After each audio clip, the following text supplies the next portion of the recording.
Network News.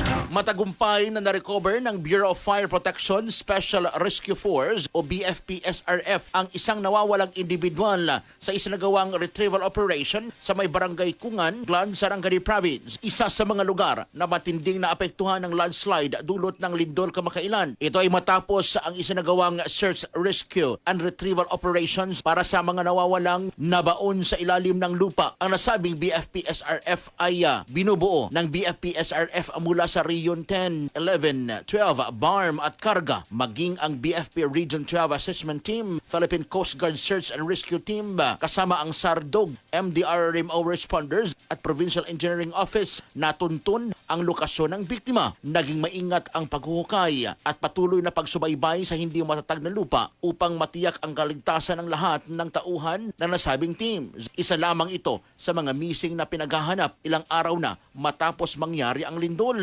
Nagpaabot naman ng daos-pusong pakikiramay ang Bureau of Fire Protection at iba pang ahensya sa pamilya ng biktima at nanatili silang nakatuon sa patuloy pa na paghahanap sa iba pang mga nawawala matapos ang nasabing lindol. Kasama mo sa RMN General Santos, Radyoman Brian Oñate, Tatak RMN. RMN Network News.